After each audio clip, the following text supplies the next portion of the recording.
100 പേരുടെ കേസെടുത്താൽ 100-ൽ 100 പേരുടെയും അവസ്ഥ ഇതുതന്നെയാണ്. അത് നമ്മുടെ ടോട്ടൽ സിസ്റ്റത്തിൻ്റെ ഒരു കുഴപ്പമാണ്. സൊസൈറ്റിയിലെ ഒരു മൃഗീയ ഭൂരിപക്ഷം ആൾക്കാരും ഇതൊരു സെക്സ് റിലേറ്റഡ് ഇഷ്യൂ ആയിട്ടാണ് കാണുന്നത്. നമ്മുടെ സമൂഹം അതുവരെ വളർന്നിട്ടുള്ളൂ എന്ന് ഈ സമൂഹത്തോട് പറയേണ്ടി വരും. പോട്ടെ, അത് നമ്മുടെ കൺസേൺ അല്ല. ഇനി നമുക്ക് സർജറിയിലേക്ക് വന്നാൽ, മറ്റേതൊരു സർജറിയേക്കാളും വ്യത്യസ്തവും സങ്കീർണവുമാണ് സെക്സ് റീഅസൈൻമെൻറ്റ് സർജറി അഥവാ ജെൻഡർ കൺഫേമിംഗ് സർജറി എന്ന് പറയുന്നത്. ലിംഗമാറ്റ ശസ്ത്രക്രിയ എന്നൊക്കെ നമ്മൾ വളരെ സിമ്പിളായി ഇതിനെ വിളിക്കുമെങ്കിലും ഒരു സെക്സ് ഓർഗൻ്റെ റീപ്ലേസ്മെൻറ്റോ റീഇംപ്ലാന്റേഷനോ മാത്രമല്ല അവിടെ നടക്കുന്നത്. ഒരു വ്യക്തിയെ അയാളുടെ എക്സിസ്റ്റിംഗ് ജെൻഡറിൽ നിന്ന് അയാൾ ആഗ്രഹിക്കുന്ന ഒരു ജെൻഡറിലേക്ക് ശാരീരികവും മാനസികവുമായി രൂപാന്തരപ്പെടുത്തി എടുക്കുക എന്ന ശ്രമകരമായ ഒരു ദൗത്യമാണ്. മറ്റ് സർജറി പോലെ ഒരു സർജിക്കൽ ടേബിളിൽ ഒറ്റ ദിവസം കൊണ്ട് നടത്തിയെടുക്കാവുന്ന ഒരു ഏർപ്പാടല്ല ഇത്. It's A chain of process.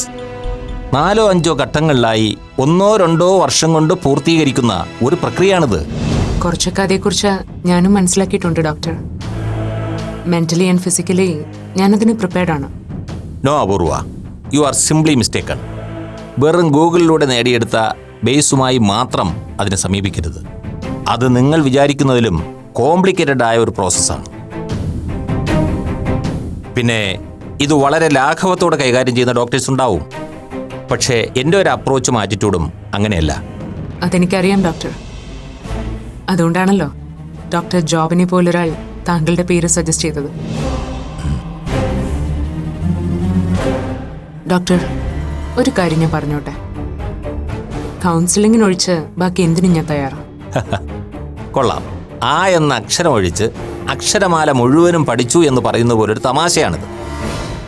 ഒരു ഓട്ടപ്പന്തയത്തിൻ്റെ സ്റ്റാർട്ടിംഗ് പോയിന്റ് എവിടെയാണെന്ന് കൃത്യമായി അറിഞ്ഞില്ലെങ്കിൽ ആ മത്സരം നിങ്ങൾ എങ്ങനെ വിജയകരമായി പൂർത്തിയാക്കും? കൗൺസിലിംഗ് എന്ന് പറയുന്നത് ഈ പ്രോസസ്സിൻ്റെ വളരെ പ്രധാനപ്പെട്ട ഒരു ഘടകമാണ്. പലരും കരുതുന്നത് പോലെ ഉപദേശിച്ച് മനസ്സ് മാറ്റുക എന്നതല്ല അതിലൂടെ അർത്ഥമാക്കുന്നത്. ജെൻഡർ അസൈൻ ചെയ്യുന്ന വ്യക്തിയുടെ മാനസിക വ്യാപാരങ്ങളെ കൃത്യമായി അടയാളപ്പെടുത്തുക എന്നതാണ് അതിലൂടെ നമ്മൾ ചെയ്യുന്നത്. Mental health counselling, psycho social counselling, അങ്ങനെ പല ഘട്ടങ്ങളുണ്ടതിന്. അതുകൊണ്ട് കൗൺസിലിംഗ് അപൂർവ പറയും പോലെ ഒഴിവാക്കി മുന്നോട്ട് പോകാനാവില്ല. അതുപോലെ ഈ സർജറിക്ക് വിധേയമാകുന്ന ആളുടെ കൺസെൻറ്റ് മാത്രം പോരാ നമുക്ക്.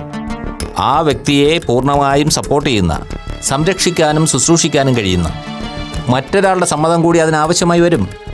അത് പേരൻസ് ആകാം, ഫ്രണ്ട്സ് ആകാം, കൊളീഗ്സ് ആകാം, പാർട്ട്ണർ ആവാം, അങ്ങനെ ആരുമാകാം. പക്ഷെ ആൾ ജെന്യൂൻ ആയിരിക്കണം എന്ന് മാത്രം. അപൂർവയുടെ കാര്യത്തിൽ അങ്ങനെ ആരെങ്കിലും ഉണ്ടോ?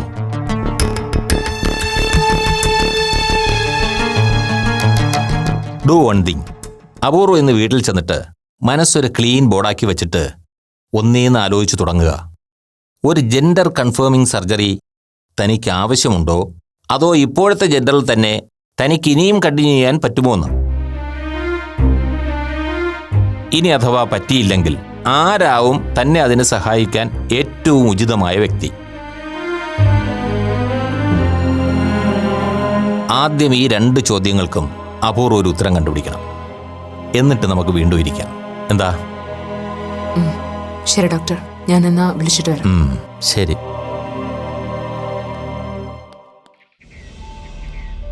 അപ്പോൾ ഇന്ന് ഡോക്ടറെ കാണാൻ അപ്പോയിൻമെന്റ് ഫിക്സ് ചെയ്തിരിക്കുന്നത്. പക്ഷേ ഡോക്ടറുമായിട്ടുള്ള മീറ്റിംഗ് എത്രമാത്രം അപ്പുവിനെ കോൺഫിഡൻ്റ് ആക്കും എന്നുള്ള കാര്യത്തിൽ എനിക്കല്പം സംശയമുണ്ട്. എനിക്ക് മനസ്സിലാവാത്തത് അവൾ എന്താ എങ്ങനെ ഒറ്റയ്ക്കെല്ലാം പ്ലാൻ ചെയ്യുന്നതെന്നാ. വി പി അങ്കിളും ഗീതാൻറ്റിയൊക്കെ ഇതൊന്നും സമ്മതിക്കുന്ന എനിക്ക് തോന്നുന്നില്ല ഡോക്ടർ. ആ കാര്യം അപ്പുവിന് നല്ല ബോധ്യമുണ്ട്. വിജയങ്ങളുടെയും ആൻറ്റിയുടെയും ഭാഗത്ത് നിന്ന് തനിക്കിനിയും നിർബന്ധവും ഭീഷണിയും നേരിടേണ്ടി വരുമെന്ന് അപ്പു ഭയക്കുന്നുണ്ട്. എത്രയും നേരത്തെ തന്നെ സർജറിക്ക് വിധേയായ പിന്നെ പാരൻസിന്റെ ഭാഗത്തു നിന്നുള്ള പ്രഷർ ഒഴിവാക്കാമല്ലോ. അതിനുവേണ്ടിയാ അപ്പു ഇങ്ങനെ തിരക്ക് പിടിക്കുന്നത്. സർജറിക്ക് നല്ല എമൗണ്ട് ആവില്ലേ ഡോക്ടർ? നല്ല എമൗണ്ട് ആവും. പക്ഷേ അങ്കിളിന്റെ ആന്റിയുടെ സമ്മതം ഇല്ലാതെ അവൾ ഇത്രയും കാശ് തനിച്ചെങ്ങനെ സംഘടിപ്പിക്കും ഡോക്ടർ? കാശിന്റെ കാര്യം അവിടെ നിൽക്കട്ടെ.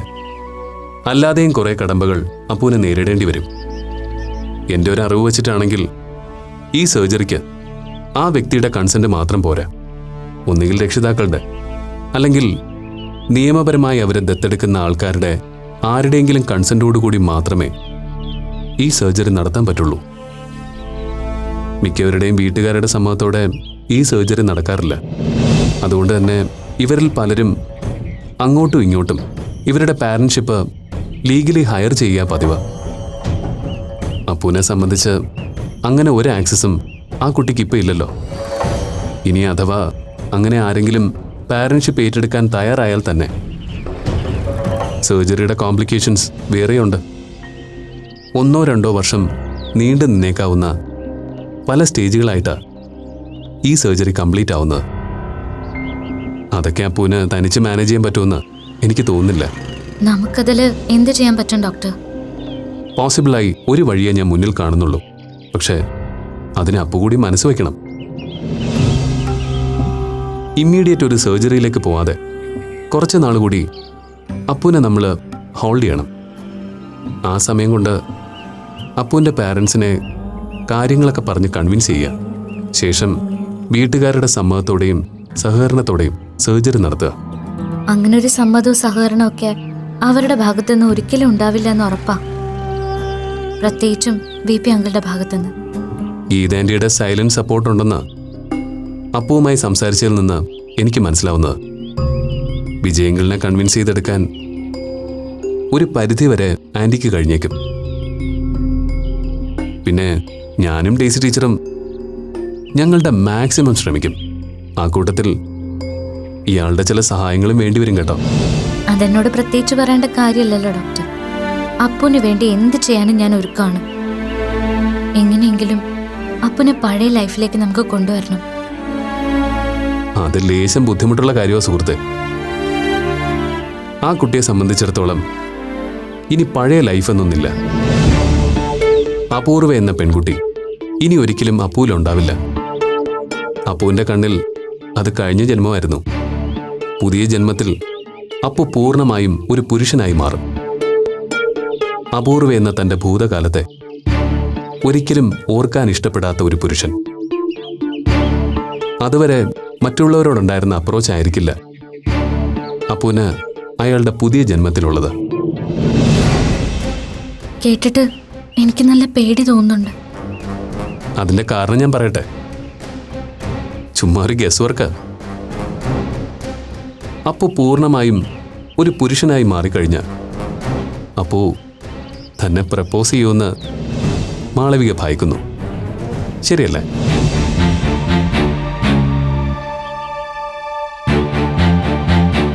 ഇല്ല, അങ്ങനൊന്നും സംഭവിക്കില്ല. അതൊന്നും പറ്റില്ലെന്ന് ഞാൻ അപ്പനോട് നേരത്തെ തന്നെ വ്യക്തമാക്കിയതാണ്. വ്യക്തമാക്കിയത് മാളവികയുടെ മനസ്സ്. പക്ഷേ അപ്പുവിന്റെ പുതിയ മനസ്സിലെ മാളവികയുടെ ചിത്രം അങ്ങനെ അല്ലെങ്കിലോ? അപ്പു എല്ലാ അർത്ഥത്തിലും ഏറ്റവും അടുത്തു നിന്നറിഞ്ഞ സ്ത്രീ സുഹൃത്ത് മാളവിക തന്നെയാ.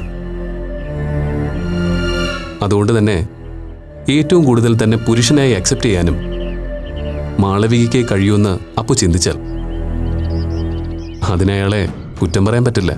ശരിയല്ലേ? ഞാനിതൊന്നും തന്നെ പേടിപ്പിക്കാൻ വേണ്ടി പറഞ്ഞല്ലോ കേട്ടോ. എല്ലാ തടസ്സങ്ങളും മറികടന്ന് അപ്പുവിൻ്റെ സർജറി കഴിഞ്ഞാലും അതുകൊണ്ടൊന്നും നമ്മുടെ പ്രശ്നങ്ങൾ അവസാനിക്കില്ലെന്ന് താനൊന്ന് കരുതിയിരിക്കാൻ വേണ്ടി പറഞ്ഞതേ ഉള്ളൂ. താൻ പേടിക്കണ്ട. അപ്പുവിൻ്റെ മനസ്സിൽ അങ്ങനൊരാഗ്രഹം മുളപൊട്ടാതിരിക്കാൻ എൻ്റെ മനസ്സിൽ ചില വഴികളൊക്കെ ഉണ്ട്. എന്താ അത്? അതൊക്കെ ഞാൻ വഴിയെ പറയാം. താൻ വാ.